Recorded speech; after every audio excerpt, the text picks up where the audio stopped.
बाबा विधायक तो बनेंगे किंतु नहीं बन पाएंगे मुख्यमंत्री, ऐसा राजनीतिक विश्लेषकों और जानकार लोगों का कहना है। मैंने जो मोटा मोटा अध्ययन किया है उसके आधार पर हमारी भी सुई ऐसे ही जा रही है कि मुख्यमंत्री के रूप में आदित्यनाथ योगी जी पुनः प्रतिष्ठापित नहीं होंगे। दोस्तों, इसके 1 दर्जन महत्वपूर्ण कारण है जिस पर मैं प्रकाश डालूंगा। आज कुछ कारणों पर प्रकाश डालूंगा और आपसे भी चाहूंगा कि आप उस पर स्पष्ट राय दें। चूंकि इसके पहले ऐसा नहीं किया जा सकता था, इसलिए कि चुनाव अभी शेष थे। 7वें चरण का चुनाव आज संपन्न हुआ और हमने भी मतदान किया है आज अपने गृह ग्राम यूसुफपुर में, जहां का मैं मतदाता हूं। तो दोस्तों, हमने यहाँ का भी आकलन किया है, अपने गांव का भी और अपने इलाके का भी, और लगातार दूरभाष से उत्तर प्रदेश के तमाम कोनों से मित्र मंडली की राय ले रहा हूं और उसके आधार पर यह वीडियो स्वस्थ विवेचन के आधार पर कर रहा हूं। ना काऊ से दोस्ती, ना काऊ से बैर। लोगों को लगता होगा कभी लोग सपाई बनाते हैं, कभी भाजपा ही बनाते हैं, कभी बासपा ही बनाते हैं, कभी अक्खा कांग्रेसी बना देते हैं, लेकिन दोस्तों मैं किसी का हूँ नहीं। सच बात यही है। ठीक है, थोड़ा बहुत 19-20 हो सकता है, लेकिन सवाल करेंगे किससे?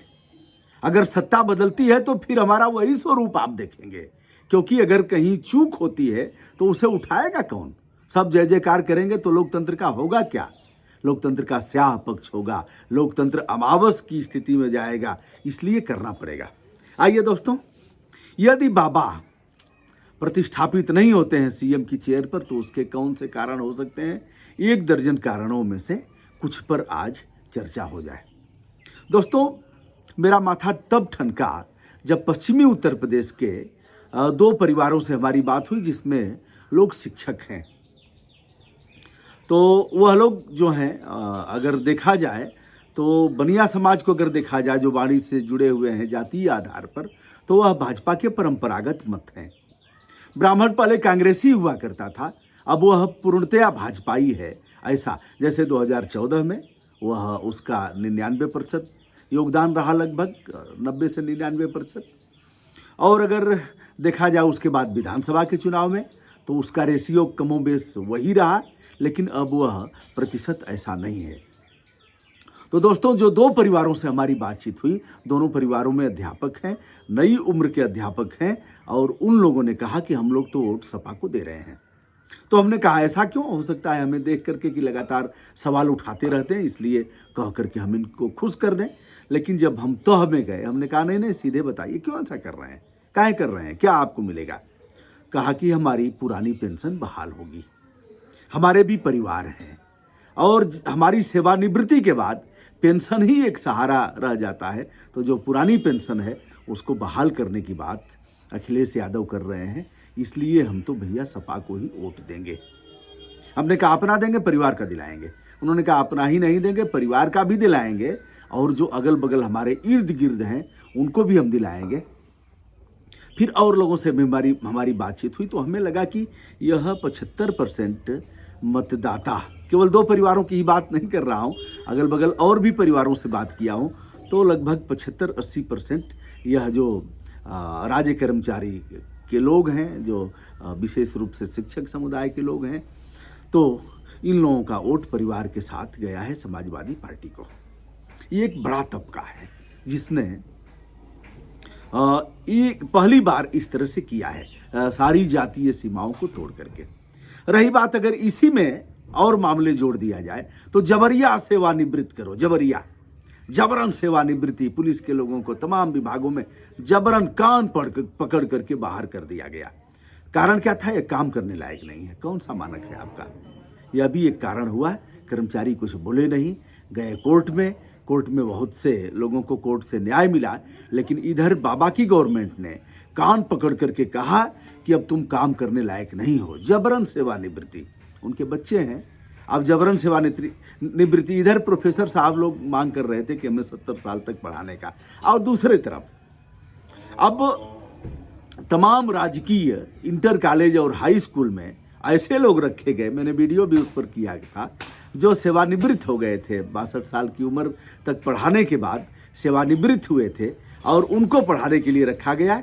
नए बच्चे टुकुर टुकुर ताकते रह गए यह भी एक महत्वपूर्ण कारण था। जबरिया सेवानिवृत्ति अपमान का कारक है। वह किसी भी तरह सम्मान क्या होता है, अब देखिए, हमारे पिताजी भी सेवानिवृत्त हुए थे, आप भी देखे होंगे, अगर ऐसे कार्यक्रमों में आपका जाना हुआ होगा, आपके घर परिवार के कोई लोग रहे होंगे, तो मिलता क्या है, आप भिज्ञ हैं इससे, छड़ी मिलती है। छड़ी, छड़ी यानी वह बुढ़ापे का सहारा होगा। यह दोनों पैर जब काम नहीं करेंगे तो इसको पकड़ेंगे और पकड़ करके चलेंगे, छड़ी मिलती है। मानस मिलता है, रामचरितमानस, आप इसको पढ़िए, आप तनाव मुक्त रहिए, कुछ धर्म पूजा पाठ में आप अपना मन लगाइए। गीता मिलता है, कुछ ऐसे अंग वस्त्रम मिलता है, फूल माला, और रोते हुए कर्मचारी घर आता है, रोते हुए आता है, मैंने देखा है, फपक फपक के रोते हुए देखा है। जान जाता है कि हम अब सेवा में नहीं रहे, सेवा में हैं भी नहीं। वह पेंशन उसके काम आता है और उसी पेंशन से जीव को उपार्जन होता है, उसके पोते होते हैं, उसके परिवार के लोग होते हैं, पेंशन पर उसका अधिकार होता है, पेंशन उतारता है, अच्छे काम में लगाता है, परिवार में लगाता है। पेंशन उसके जीविका का आधार होता है और उसके जीवन का संबल होता है। पुरानी पेंशन बहाल करने की बात अखिलेश यादव ने किया और लोगों को विश्वास भी हुआ कि यह बंदा जो कह रहा है वह करेगा। तो दोस्तों, एक तो जबरिया सेवानिवृत्ति, हाँ, तो इस पर मैं आ रहा हूं, जब जबरिया कान पकड़ करके आप सेवानिवृत्त करेंगे, वह परिवार में जाकर के कहेगा क्या? बहुत से लोग तो जिंदा जी उनकी मौत हो जाएगी, वह कहेंगे क्या हुआ है भैया, वो जबरन जोगी बाबा जबरन निकाल दिए हैं। और पाल किसको रहे हैं? पाल रहे हैं अभी केसरीनाथ त्रिपाठी जी रहे हैं राज्यपाल, उम्र 85 साल। अभी कलराज मिश्र जी हैं, अब इन लोगों को राज्यपाल लालजी टंडन का इंतजार करते रहे कि अंतिम सांस वह राजभवन में राज्यपाल के रूप में अंतिम सांस लें और वहीं से उनकी विदाई हो, महाप्रयाण की तरफ निकले, तो राजभवन से उनका जनाजा निकले। जिनकी इंद्रियां शिथिल हो गई थी, वह कोई काम कर नहीं पाए थे, अब पाएंगे, और टट्टी पेशाब पर भी उनका नियंत्रण नहीं रहा होगा। हमारा क्या बिगाड़ेंगे आप? अरे पहले नहीं बिगाड़े, आज भी नहीं बिगाड़ेंगे, और बिगाड़ेंगे तो मैं जवाब दूंगा।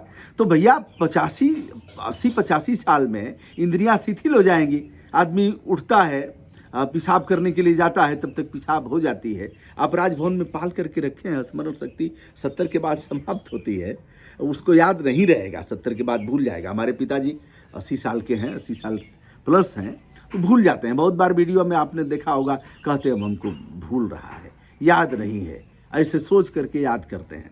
आप पाल करके ऐसे लोगों को रखें, आपके विधायक ऐसे होंगे, आपके मिनिस्टर ऐसे होंगे, और आप जबरन सेवानिवृत्ति, हटाओ इसको। तो यह सब लगा कि कहीं ना कहीं क्रूरता का परिचायक है और आपके भीतर एक अच्छा दिल नहीं है, यह भी एक कारण था ऐसा। तो दोस्तों, और तीसरा विषय जो सबसे महत्वपूर्ण बताने जा रहा हूं, हमें लग रहा है कि आप ऊब जाएंगे क्योंकि वीडियो लंबा होगा। तीसरा और जो महत्वपूर्ण विषय बताने जा रहा हूं, उस पर ठीक से आप भी विवेचन करिएगा। कार्यकर्ता आपके मायूस हो गए थे। जिस दमदारी और जिस स्पिरिट के साथ उसको काम करना चाहिए, वह काम नहीं कर पा रहे थे। यह भी एक कारण था उनके आपके जाने का। यदि आप जाते हैं तो मैं नहीं जानता क्या होगा 10 तारीख को, लेकिन जैसे लोगों के आ रहे हैं उसके आधार पर यह लग रहा है कि विदाई तय है। और इस विदाई तय के मामले में मैंने तमाम अधिकारियों को और लोक सेवकों को देखा है, उनका बदल गया है, वह उनके सुर बदल गए हैं, वह अब लगातार। अच्छा, कारण यह है, आपके साथ कौन लोग रहे? आपके साथ वही रहे जो पूर्ववर्ती सरकारों के चहेते रहे, वह चहेते आपके भी कमोबेश रहे हैं। आपने मान लिया कि यह जो कह रहे हैं वही सही है, मदांध हो गए, और आपको कोई इस तरह से अगर कोई सुझाव दिया तो सुझाव पर भी आपने ध्यान नहीं दिया। उन अधिकारियों ने सुर बदल लिया, वो अधिकारी लगातार पाला बदल रहे हैं, वह लगातार अधिकारी संपर्क में रहे हैं चुनाव में। आपको क्या पता महाराज जी, वो चंदा भी देते हैं उनको, वो अधिकारी जिनको लगता है कि जिनकी सरकार आएगी, वहां पहले से ही पटा लेते हैं कि यह विधायक है, हो सकता है मिनिस्टर हो, एक विधायक को पटाओ, उसको पटाओ, उसको पटाओ, सब जान गए हैं। आप उसको नहीं जान पाए। आपने जान लिया कि हम ही रहेंगे और हमें कोई हिला नहीं पाएगा। अब हम अगले वीडियो में आएंगे केशवानंद पर, जो 27 तक का ठेका ले लिए थे। तो दोस्तों, जो विषय, जो बिंदु बच गए हैं, उस पर हम शीघ्र ही विवेचन करेंगे और आपकी राय मांगेंगे। विनम्रता के साथ ब्रजभूषण दुबे का सादर नमस्कार।